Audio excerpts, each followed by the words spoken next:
إن الدين عند الله الإسلام.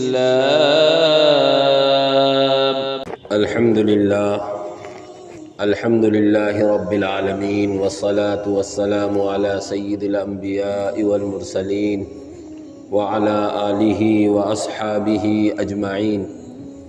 أما بعد، فأعوذ بالله من الشيطان الرجيم. بسم الله الرحمن الرحيم.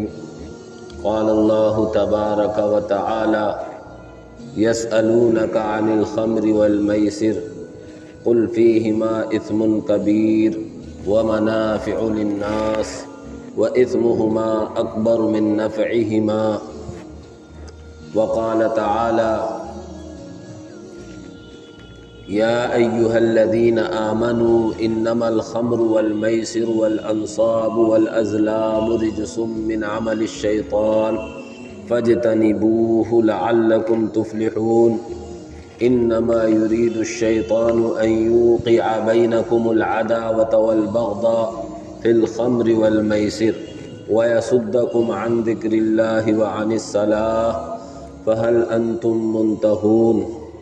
صدق اللہ العلی العظیم. محترم بزرگوں، گزشتہ جمعے میں شراب کی حرمت کی تفصیل اور اس کے نقصانات کا ذکر کیا گیا. قرآن کریم میں شراب کے ساتھ ساتھ شراب ہی کی طرح نقصان دینے والی چیز، اور صرف ایک ہی آدمی کو نہیں، پورے معاشرے کو نقصان پہنچانے والی چیز ہے جوا. شراب اور جوئے دونوں کے بارے میں قرآن کریم میں یہ تذکرہ کیا گیا ہے کہ چند صحابہ کرام رضوان اللہ تعالی علیہم اجمعین حضور اکرم صلی اللہ علیہ وسلم کے پاس آئے. اصل میں جس طرح شراب عربوں کی گھٹی میں پڑی ہوئی تھی، اسی طرح جوئے کا بھی بہت زیادہ رواج تھا، اور یہ دونوں چیزیں عربوں کے لیے بہت ہی محبوب تھی. جب حضور اکرم صلی اللہ علیہ وسلم مکے سے مدینہ ہجرت کر کے گئے تو مدینے میں بھی لوگ شراب اور جوئے کے عادی تھے، لیکن اللہ تبارک و تعالی نے اس وقت میں بھی کچھ لوگ ایسے پیدا کیے تھے، اور وہ صحابہ میں تھے کہ اپنی زندگی میں انہوں نے شراب کا استعمال نہیں کیا، جب تک حلال تھی اس وقت تک بھی. اسی طرح وہ جوئے سے بھی بچے رہے اور اس کو برا سمجھتے رہے. چنانچہ چند صحابہ جن میں حضرت عمر رضی اللہ تعالی عنہ ہے، حضرت معاذ بن جبل رضی اللہ تعالی عنہ ہے، اور کچھ انصاری صحابی حضور اکرم صلی اللہ علیہ وسلم کے پاس آئے اور آپ علیہ السلام سے عرض کیا کہ اللہ کے نبی، آپ ہمیں شراب اور جوئے کے بارے میں بتلائیے، اس کے بارے میں کیا حکم. اس وقت میں یہ آیت اتری دوسرے پارے کی، یسألونک عن الخمر والمیسر. آپ سے یہ لوگ آ کر شراب اور جوئے کے بارے میں پوچھ رہے ہیں. قل فیہما اثم کبیر. آپ کہہ دیجئے شراب اور جوئے میں بڑا گناہ ہے. ومنافع للناس. کچھ لوگوں کا اس میں فائدہ بھی ہے. کیسے فائدہ ہے؟ شراب کے تعلق سے میں ذکر کر چکا، جوئے میں کیسے فائدہ ہے اس کو بھی میں ذکر کروں گا. اور پھر یہ کہا وَإِثْمُهُمَا أَكْبَرُ مِن نَّفْعِهِمَا. ان دونوں کا گناہ، ان دونوں کا نقصان ان کے فائدے سے بڑا ہوا ہے. یعنی اس بات کی ترغیب دی گئی اس آیت میں کہ ان چیزوں کو چھوڑنا چاہیے، ان سے بچنا چاہیے، لیکن ڈائریکٹ حرام نہیں قرار دیا گیا. کیوں؟ اس لیے کہ عربوں کی گھٹی میں پڑی ہوئی تھی، اور جو چیز عادت میں پڑی ہوئی ہو اس کو آہستہ آہستہ چھڑایا جاتا ہے. چنانچہ پھر 7ویں پارے میں بالکل حرام ہونے کا حکم آ گیا، یا ایھا الذین آمنوا، اے ایمان والو، انما الخمر والمیسر، اے ایمان والو شراب اور جوا، والانصاب اور بت، والازلام اور جوئے کے تیر، رجسن یہ ساری چیزیں گندگی ہیں، اور رجس ایسی گندگی کو کہتے ہیں جس گندگی کو دیکھ کر ہر سلیم الطبع آدمی کی طبیعت نفرت کرے۔ ہر آدمی جو صحیح عقل رکھنے والا ہے، صحیح ہوش و حواس رکھنے والا ہے، وہ اس چیز کو ناپسند کرے، برا سمجھے، اس کی طبیعت نفرت کرے۔ فَاجْتَنِبُوهُ تو تم اس سے بچو۔ اس میں صاف حکم آ گیا کہ اب یہ چیزیں حرام ہو گئی۔ اس زمانے میں جوئے کی بہت ساری شکلیں تھیں۔ ایک شکل یہ تھی جس کو بہت سے لوگ اپنے لیے سخاوت اور دریا دلی سمجھتے تھے۔ ایک اونٹ ذبح کیا جاتا اور اونٹ ذبح کرنے کے بعد 10 تیر ہوتے تھے، ان تیروں پر حصے لکھے جاتے، کسی پر 1 حصہ، کسی پر 2 حصے، کسی پر 3 حصے۔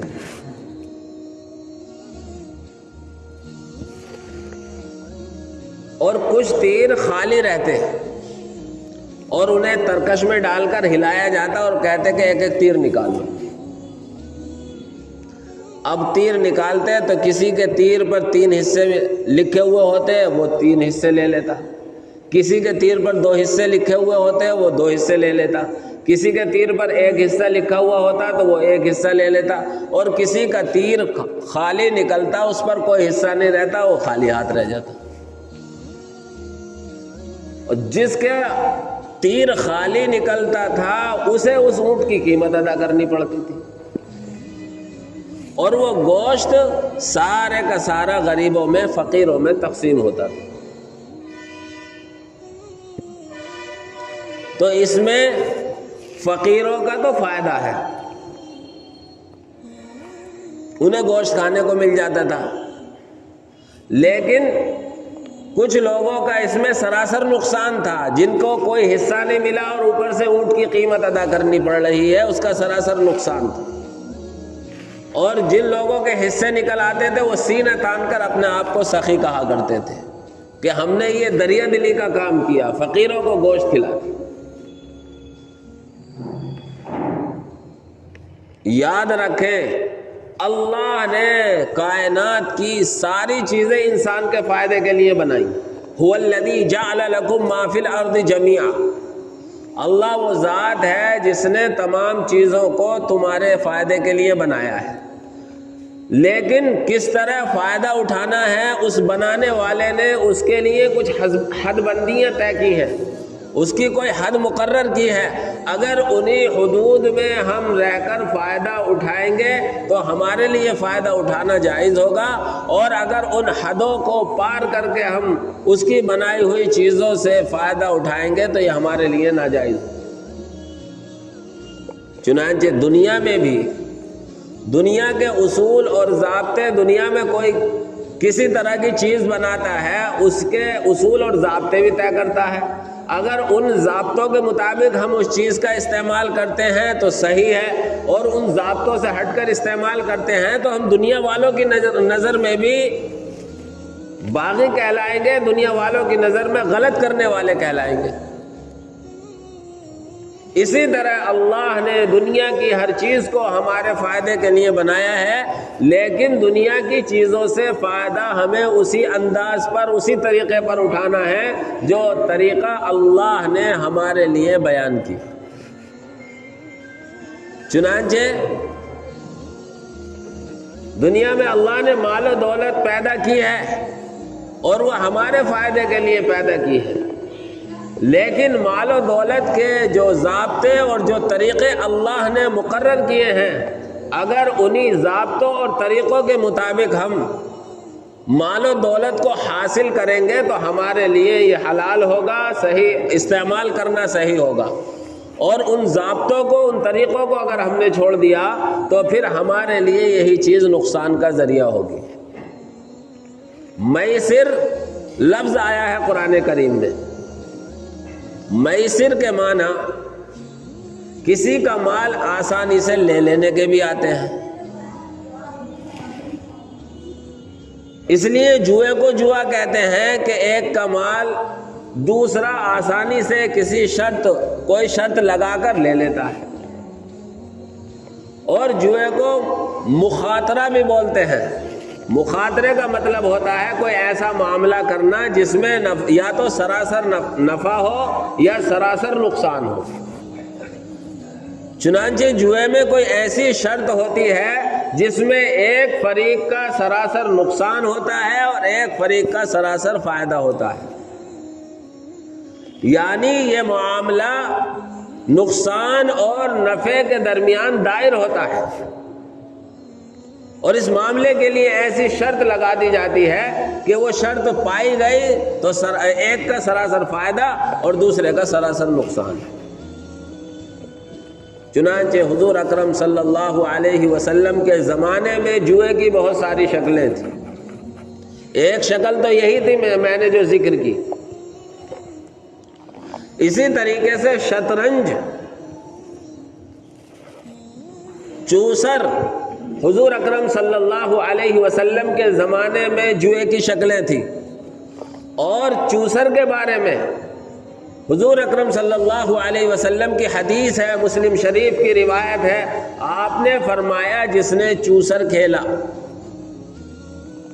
اس نے گویا خنزیر کے گوشت اور خنزیر کے خون میں اپنے ہاتھ لت پت کر لیے،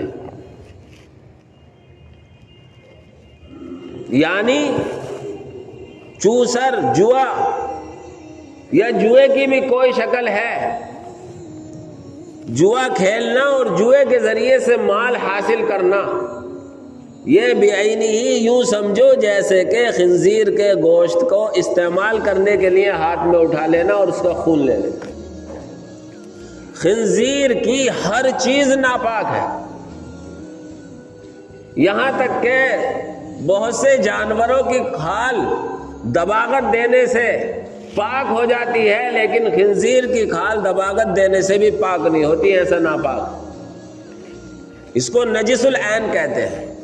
اور جوا کھیلنے والے کو حضور اکرم صلی اللہ علیہ وسلم نے خنزیر کا گوشت اور خنزیر کے خون میں ہاتھ کے لت پت کرنے والا قرار دیا۔ پھر شریعت نے ہر ایسی چیز پر لگام لگائی ہے جس میں انسانوں کا اجتماعی نقصان ہو۔ جوا بھی انہی چیزوں میں سے ہے جن میں انسانوں کا انفرادی بھی نقصان ہے، اجتماعی بھی نقصان ہے، جسمانی بھی نقصان ہے، مالی بھی نقصان ہے، اور روحانی بھی نقصان ہے۔ چنانچہ سب سے پہلا نقصان یہ ہے کہ جوئے کے ذریعے سے دولت مخصوص افراد کے ہاتھ میں سمٹ جائے گی، مخصوص خاندان دولت کے مالک بن جائیں گے، اور عام پبلک اور عام جنتا خالی ہاتھ ہو جائے گی۔ اس لیے قرآن کریم نے مال غنیمت کے تقسیم مختلف لوگوں میں تقسیم کرنے کی وجہ یہ بتلائی ہے، کَإْ لَا يَكُونَ دُولَةً بَيْنَ الْأَغْنِيَاءِ مِنْكُمْ۔ یہ تقسیم کا طریقہ ہم نے اس لیے طے کیا ہے تاکہ دولت تمہارے مالداروں کے درمیان نہ رہ جائے۔ تو سب سے بڑا نقصان تو یہ ہوگا کہ دولت چند لوگوں یا چند خاندانوں میں سمٹ کر رہ جائے گی۔ دوسرا بڑا نقصان جوئے کا یہ ہوگا کہ جو جوا کھیلنے میں اپنے پیسے ضائع کرے گا وہ خالی اپنا ہی نقصان نہیں کرے گا، بلکہ اپنا نقصان کرے گا. اس سے جو افراد جڑے ہوئے ہوں گے، بیوی ہے، بچے ہیں، والدین ہیں، ان کا نقصان ہوگا.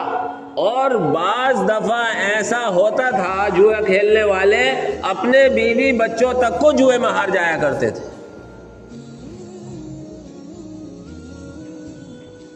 جس سے بڑا نقصان ہوتا تھا. اور قرآن کریم میں 2-3 نقصانوں کی طرف اشارہ کیا ہے. اللہ فرماتا ہے انما یرید الشیطان ان یوقع بینکم العداوۃ والبغضاء فی الخمر والمیسر. شیطان یہ چاہتا ہے کہ تمہارے درمیان دشمنی اور بغض و عداوت ڈال دے، شراب کے ذریعے سے اور جوئے کے ذریعے سے. چنانچہ جو جیتنے والا ہوگا اسے خوشی ہوگی، اور جو ہارنے والا ہوگا اس کا نقصان تو ہے ہی، لیکن جو جیتے گا اس کی طرف سے اس کے دل میں یقینی طور پر دشمنی اور عداوت پیدا ہو جائے گی. اور یہ دشمنی بعض دفعہ یہاں تک بڑھے گی کہ جیتنے والے کی جان کو بھی نقصان پہنچا دے گی.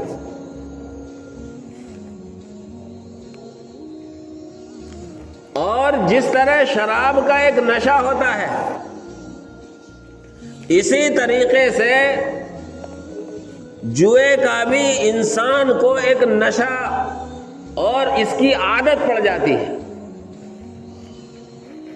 چنانچہ ہر وقت وہ اسی نشے میں مگن رہتا ہے کہ کسی طریقے سے میں جوئے کے ذریعے سے پیسے حاصل کر لوں.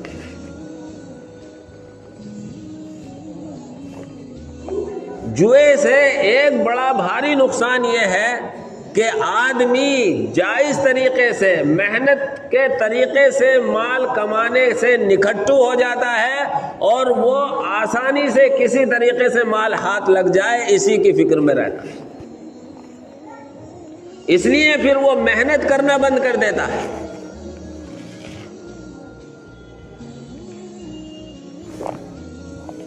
اور اس کا سب سے بڑا روحانی نقصان یہ ہے، قرآن کریم نے ذکر کیا وَيَصُدَّكُمْ عَنْ ذِكْرِ اللَّهِ وَعَنِ الصَّلَاةِ. شیطان جوئے کے ذریعے، شراب کے ذریعے تمہیں اللہ کے ذکر سے بھی روکے گا اور نماز سے بھی روکے گا. چنانچہ آج بھی ہمارا آپ کا مشاہدہ ہے، جو ان بیماریوں میں مبتلا ہیں، جوئے کی یا سٹے کی یا شراب کی، وہ آج اللہ کے ذکر سے، نماز سے کوسوں دور نظر آتے ہیں. بہت کم لوگ ایسے نظر آئیں گے جو ان برائیوں میں مبتلا ہو اور وہ اللہ کا ذکر کر رہے ہوں. بہت کم لوگ ایسے دکھائی دیں گے جو جوئے میں لگے ہوئے ہو اور وہ نماز پڑھ رہے ہوں، الا ماشاء اللہ.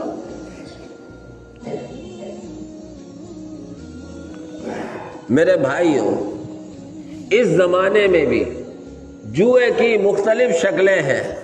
یہاں تک کہ اس آیت کے تحت مفسرین نے لکھا ہے، مفتی شفیع صاحب رحمۃ اللہ علیہ نے معارف القرآن میں لکھا ہے کہ آج کے زمانے میں جو تاش کھیلے جاتے ہیں، اگر اس میں بھی روپے پیسے کی شرط ہو، ہار جیت پر روپے کا لین دین ہو، تو یہ بھی وہی جوا ہے جس کو قرآن کریم میں حرام قرار دیا گیا. اور آج اس سے بڑھ کر انٹرنیٹ اور موبائل کا زمانہ ہے. بہت سے لوگ آج کل نوجوان، کوئی آن لائن گیم کھیل رہا ہے، کوئی کچھ کر رہا ہے. آج بھی مال و دولت کے ناجائز طریقے سے کمانے کے بہت سے راستے نکل آئے ہیں. میرے بھائیوں، مال و دولت کمانا چاہیے اور خوب کوشش کرنی چاہیے، لیکن اللہ نے ہمارے لیے حدود طے کیے ہیں اللہ نے حد قائم کی ہے، اسی حد پر رہتے ہوئے ہم مال و دولت کمائیں، کوشش کریں، محنت کریں۔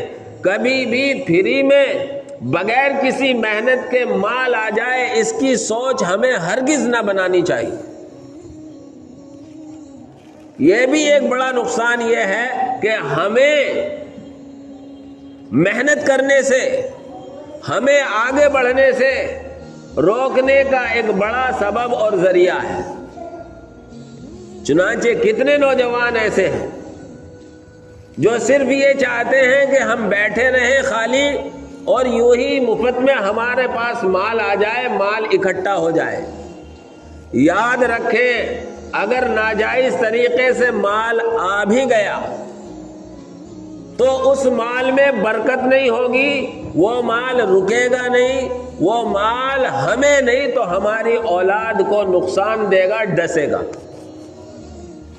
اس لیے اللہ رب العزت والجلال نے مال کمانے کے، مال حاصل کرنے کے جو ذرائع ہمیں اور آپ کو دیے ہیں، جائز طریقے تجارت، اسی کو اپنائیں۔ اور تاجر کی ایسی اللہ کے نبی نے تعریف کی ہے، فرمایا التاجر الصدوق مع الانبیاء الکرام، سچا تاجر کل قیامت میں حضرات انبیاء کرام کے ساتھ اٹھایا جائے گا۔ اور دنیا میں مال کمانے کا بہترین ذریعہ اور اس سے زیادہ مال کمانے کا کوئی ذریعہ نہیں ہے، وہ تجارت ہے۔ اس لیے اپنا ذہن تاجرانہ بنائیں اور سچائی کے ساتھ تجارت کریں، محنت کے ساتھ تجارت کریں۔ کبھی بھی جوئے، سٹے یا اور اس زمانے میں جتنی مال کمانے کی ناجائز شکلیں ہیں، اپنے ذہن میں ان کو جگہ نہ دیں۔ اللہ کی ذات پر امید رکھتے ہوئے جائز طریقے سے ہم تجارت کریں گے، اللہ رب العزت ہمیں بڑھاتا چلا جائے گا۔ اور اگر ہم نے ناجائز طریقے سے مال حاصل کرنے کی کوشش کی تو ممکن ہے کچھ دنوں کے لیے، کچھ سالوں کے لیے ہم دنیا والوں کی نگاہ میں مالدار ہو جائیں، لیکن وہ مال ہمیں نقصان دے گا، اور ہمیں نقصان نہیں دے گا تو اس کا خمیازہ ہماری نسلوں کو بھگتنا پڑے گا۔ اس لیے قرآن کریم نے جن چیزوں کو منع فرمایا ہے ان میں سے ایک جوا ہے۔ اس لیے ہم سب خود بھی کوشش کریں اور اپنے معاشرے سے بھی اس برائی کو ختم کرنے کی کوشش کریں۔ اللہ ہم سب کو ان ناجائز طریقوں سے مال کمانے سے محفوظ فرمائے اور جائز طریقے سے ہمیں محنت کرنے اور اس میں آگے بڑھنے اور کوشش کرنے کی توفیق مرحمت فرمائے۔ آمین وآخر دعوانا ان الحمدللہ۔